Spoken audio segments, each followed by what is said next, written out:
Hi guys, Al DeMarco here along with Steve Boot. And listen, there's something here at the site that you've probably looked at thousands of times, but I'll bet you most of you haven't clicked on it yet, and you're missing a great way to save money and get the best bets of the top handicappers at a discounted rate. And that is the Flexi Pass.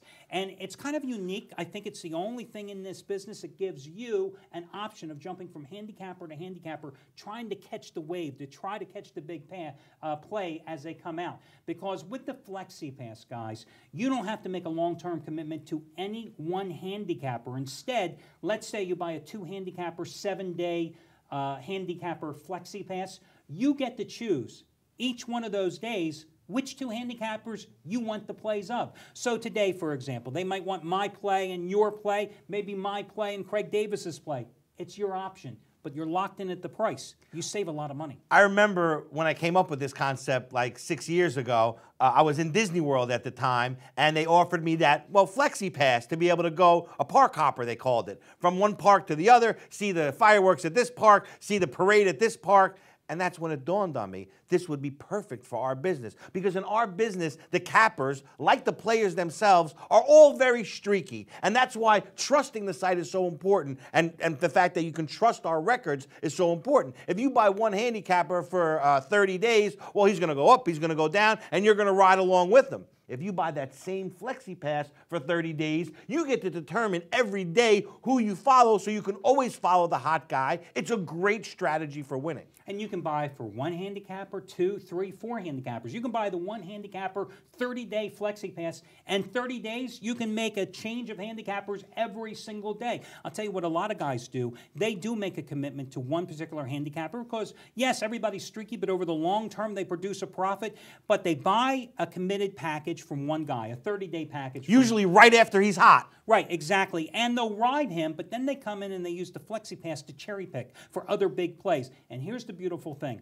If your play's $99 or if my play is $79, it has no effect on the Flexi Pass, guys. You're locked in at a huge discounted rate, and it doesn't matter how much the price of the individual play is that you're purchasing. It gives you, the player, the flexibility within our system to be able to win. So check it out, the Flexi Pass, all the details, click on the link, and you'll get it. Win money, save money at the same time. Good luck, everyone. Welcome back, everyone, to the Countdown to Kickoff program. Al DeMarco here along with Steve Boot, and joining us via video conference, Trace Adams, as he does every single week here on the program. Trace, a veteran handicapper like myself, over 20 years in the business, coming to you from Atlanta, all dressed up, little spiffy there, little holiday sweater vest going. Trace, you're looking sharp today, buddy. Yeah. Happy holidays. Happy holidays, my man. Hey, let's get to the first game here on the board. It's going to be Kansas City and Oakland. The Chiefs, of course, we know the deal there, pulling off one of the biggest upsets of the entire season, handing the Packers their first loss. Romeo Crennel, the interim debut for him last week. I hope this doesn't mean the Chiefs are suddenly going to give this guy a job, because he couldn't get the job done as the head coach of the Cleveland Browns for all those years. Big deal. They won 1 game. But I do like the fact that they made the move to Kyle Orton, and Orton, of course, gave them some offense. 23 for 31, 299 yards. Geez. A Chiefs quarterback that can throw the ball effectively. That kind of helps. Yeah, no doubt about it. Hey, they were knocking on the Packers' doorstep all game long in that contest. Probably should have had a few more touchdowns than they had, but I like Kansas City in this game. Of course, they routed Oakland way back when in October, 38-0 in the first meeting, and they've got a little revenge on their side here because they've lost 4 in a row now at home to Oakland, and they've lost against the spread to Oakland 5 straight times at Arrowhead. But as we all know, Oakland allowed Detroit to backdoor them last week, and that's 3 straight losses now for Oakland, and that was a real back-breaking loss for the Raiders. I like the Chiefs here. If they can win out and get some things going in their favor, they can still win the division. Give me Kansas City in this one. Yeah, and I agree with you because, you know, Kansas City, of course, played so well last week. And this Raiders team, their previous 2 road games got absolutely destroyed at Green Bay, at Miami, a team that had played so well initially this season on the road. But again, their problems, no defense, can't stop the run, don't get much of a pass rush, secondary is shaky. Well, that's a recipe for disaster. Absolutely. Look, Kyle Orton doing his best. Clark Kent last week. He was seen coming out of a phone booth with a red cape on. But at the end of the day, I'm sorry, guys. I'm not buying it. I like Oakland here, plus the points on the road. I think they're the real team. I think they show up. Of course, he liked Denver last week, too, so what can I say?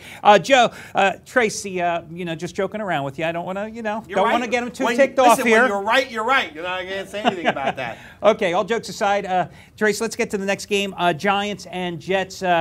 Steve and I, he thinks the way to go in this game is the under. I lean a little toward the Jets. I don't want to play the game. I'll turn to you. Who do you like? Yeah, they're both predictably unpredictable. I mean, I'm still mystified at the no-show the Giants had last week at home against Washington. Same can be said for the Jets. I mean, I thought they would lose to the Eagles. I didn't think they'd get pounded like that. But the bottom line is I think you have to take the points here because the G-Men, 4-2 this year against the spread as an underdog, and the J-Men just 4-5 against the spread when favored. And at the end of the day, who do I trust more, Eli Manning or Mark Sanchez? I guess I'll side with Eli and take the points and go with Big Blue in this one. Okay, you're on the Giants. Last game, San Diego and Detroit Chargers making their late season charge, 3 straight wins. That Lions comeback last week, Matthew Stafford was just phenomenal against the Raiders. Of course, again, it's the Raiders defense. Which way do you go here? Side, total?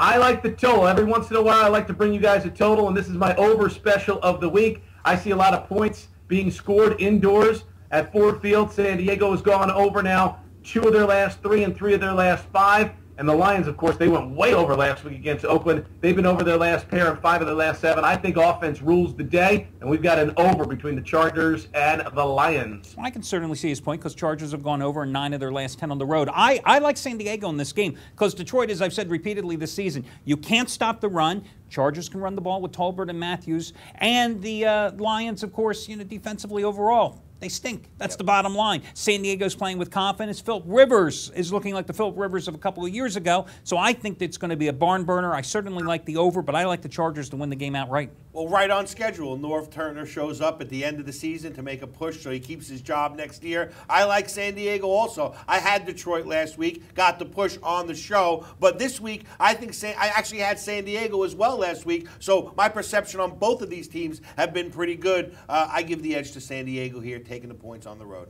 Okay, guys, listen. Trace Adams, 4-0 NFL sweep last weekend, 2-0 Sunday, 2-0 on Monday night, 47-25 run with his pay after you win plays. Not too shabby. Check it out. Trace has got a daily video report just like myself, free to watch, no registration, no purchase required, where he breaks down games, gives you free picks daily. Probably doesn't look as nattily dressed as he does today on the videos. Obviously, people have been paying after they win because look at the way he's dressed. Maybe that's it, but I like the vest thing. We won't do the vest. No, that won't look it on us. Hey, Trace, thanks for joining us. We will catch you next weekend, and have a happy holidays to you and your family.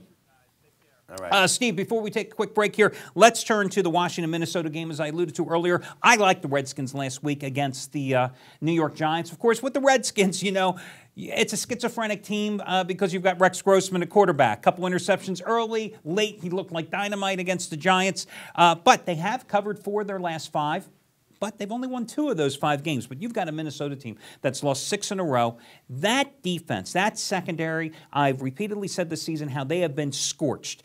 They have given up 4 times more touchdown passes and interceptions they've recorded. They've given up almost 68% completions to opposing quarterbacks.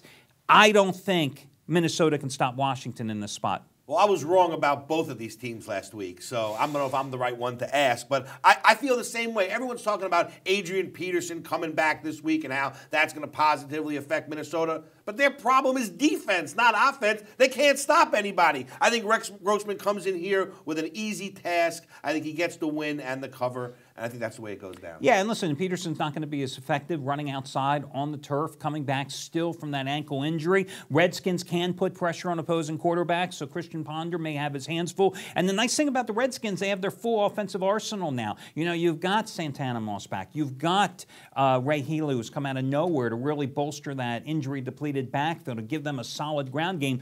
And that makes Grossman, who is inconsistent, certainly a reliable quarterback. Guys, when we come back after this short break, we're going to talk about how you have a chance to win $300 of my money absolutely free by playing fantasy football. And it's not the type where you have to wait to get your payoff till February, guys. Instant gratification. Steve and I will be talking about that in just a moment, plus breaking down more of your games here on the Countdown to Kickoff program. We will be coming your way in just 2 minutes. We'll catch you then.